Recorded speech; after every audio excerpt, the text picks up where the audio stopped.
Hi guys, it's me Jessie and welcome back to my channel. In today's video, I'm going to share with you how I make my Ganni top. I have been seeing this top on over my Instagram and it's just so cute that I had to make one for myself. I was trying to make the pattern as simple as possible so you guys can try to make it on for yourself. So let's get started. The first step is making the pattern for the top. To make the back bodice pattern, I draw a straight line and a horizontal line cutting each other first. From the cutting point, I mark up 8 cm on the straight line, which is the half width of the neck of the top that I want. Then drawing a perpendicular line from that mark.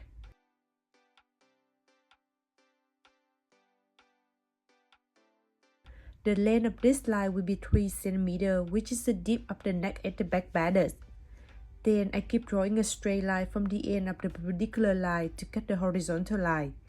After that, I connect this cutting point to the first mark on the straight line.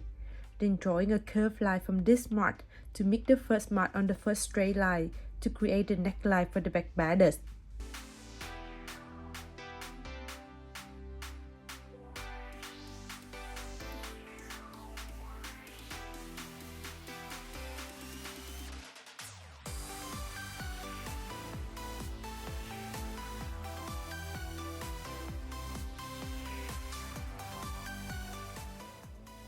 From the end of the first straight line, I keep marking up 17 cm, which is the half width of the shoulder side, then drawing a perpendicular line from that mark.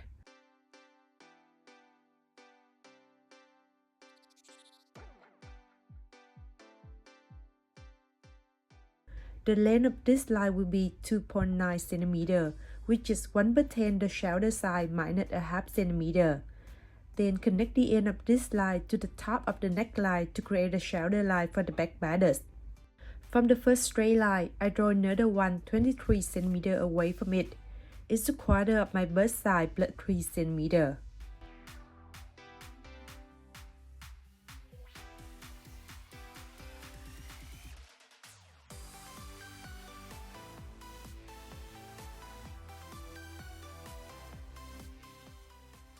From the cutting point between the new line and the horizontal line, I mark up 24 cm, which is a quarter of my bust side plus 4 cm. After that, I continue the perpendicular line from the shoulder to cut this bust line at one point. From the cutting point, I mark inside 1 cm. Then connect this mark to the end of the shoulder line. I mark in the middle of this slanted line after that. Then draw a curved line from the mark on the bust line to this mark and finish at the end of the shoulder line to create a sleeve line for the back bodice.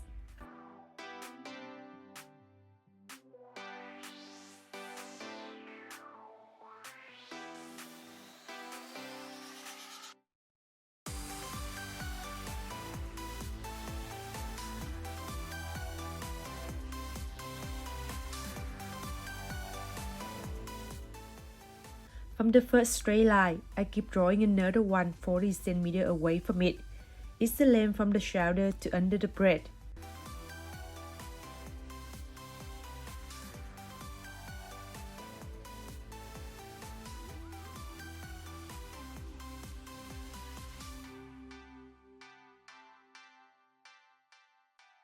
From the end of this line, I mark up 24 cm, which is the same width of the bust line. Then connect this mark to the end of the sleeve line to create the side line of the back bodice. Add in 1 cm for seam allowance after that, except the horizontal line. And we will have the back bodice pattern after cutting. You will need to cut this pattern in faux fabric at the horizontal line. Moving to the front bodice pattern, I will base on the back bodice pattern without the seam allowance. From the shoulder line, I draw a parallel line that is 2 cm under it. From the end of the first straight line, I mark at 9 cm on the horizontal line. It's the dip of the neck at the front bodice that I want. Then drawing a curved line from that mark to the top of the new shoulder line to create a new neckline for the front bodice.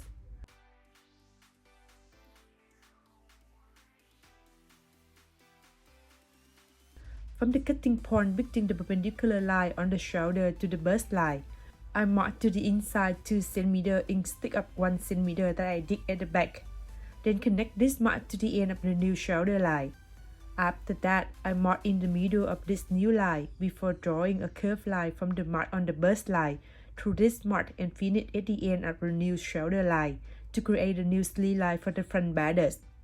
Add in 1 cm for seam allowance after that, except the horizontal line. And we will have the front bodice pattern after cutting. To make the sleeve pattern, I measure the total width of the sleeve line at the front and the back bodice first. I use the folding paper to make the sleeve pattern. I draw a horizontal line at 8 cm from the folding line. It's the half width of the perfect area of the sleeve that I want. Then I draw a straight line cutting that horizontal line.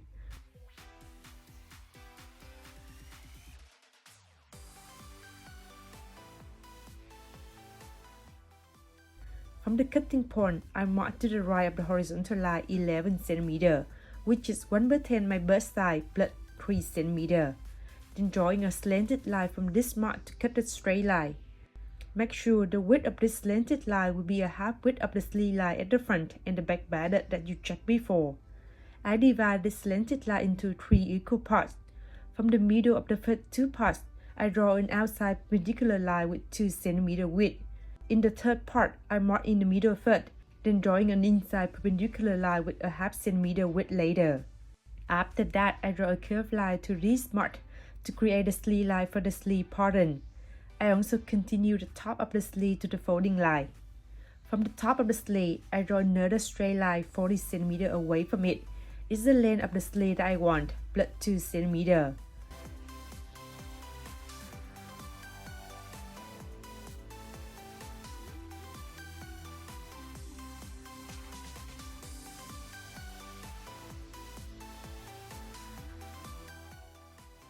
After that, I draw a horizontal line from the end of the sleeve line to cut the new straight line and create the underarmpit line for the sleeve pattern. Add in 1 cm for seam allowance before cutting. After that, I move one underarmpit line to the inside of the other one 1 cm. Then redraw the sleeve line and cut after that. Then we will have the front and the back of the sleeve pattern.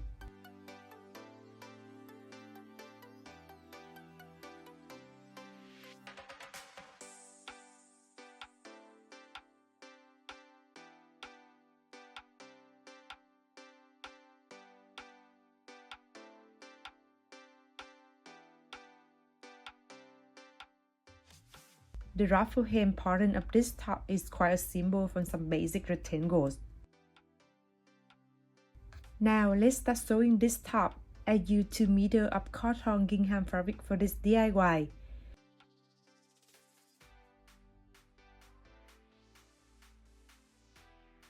Here are 2 pieces of the front bodice and 1 piece of the back bodice after cutting. I connect the front and the back bodice together at the shoulder and 2 side lines.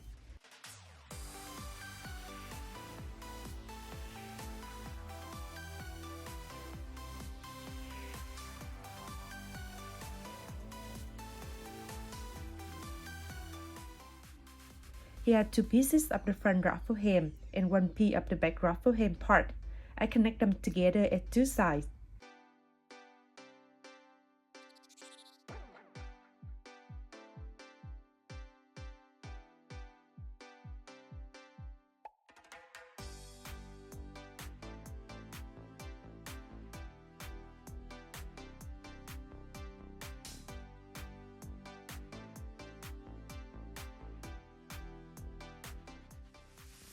After sewing, I make 2 loose seams at the top of the ruffle hem part first. Then create the garring fabric there later. The final width of the garring fabric should be the same with the width at the end of the padded part that you just checked before.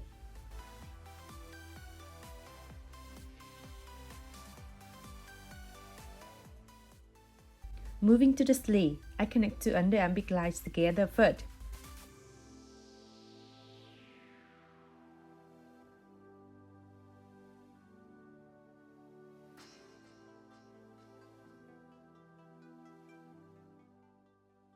At the end of the sleeve, I create a fabric hole by folding the end fabric inside a half centimeter first, then keep folding it again 1 centimeter, then sewing. Remember to keep a small unsewed space for the elastic pen to go through later.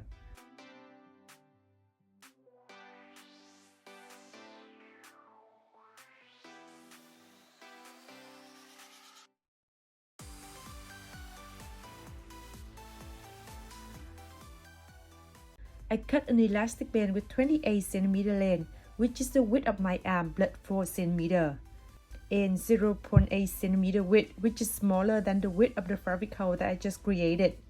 I use a small safety pin to put the elastic pin through the fabric hole, then sew two ends of the elastic pin together and close the unsewed space that I kept before. After that, I make two loose seams at the sleeve line first, then I create a gathering fabric layer later. Make sure the final width of the sleeve will be the same width as the sleeve line at the baddest part, so we can connect them together later. After that, I keep connecting the ruffle hem to the top and sewing.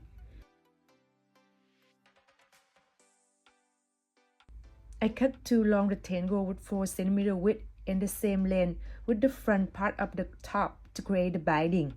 I connect one side of the rectangle to one front part by the bing first.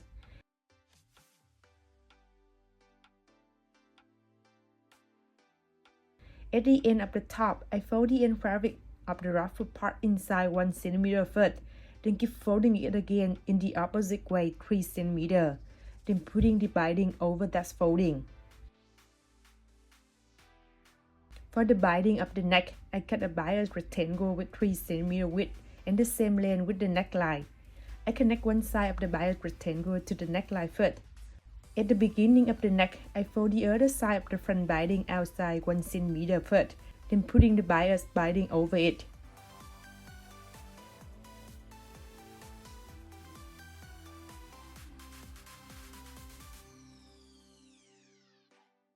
To make the tie, I cut a rectangle with 60 cm length and 4 cm width. I fold the rectangle in half by the length line first, then sewing with a half centimeter seam allowance at two sides of the folding rectangle.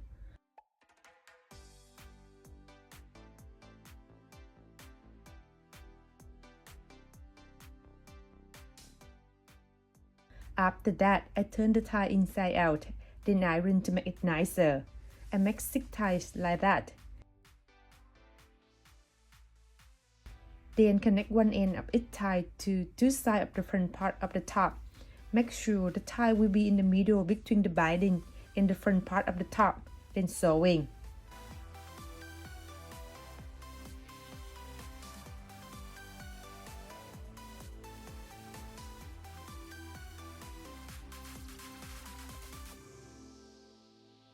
After that, I fold the binding inside and sew to finish it. I do the same to finish the end of the ruffle part as well.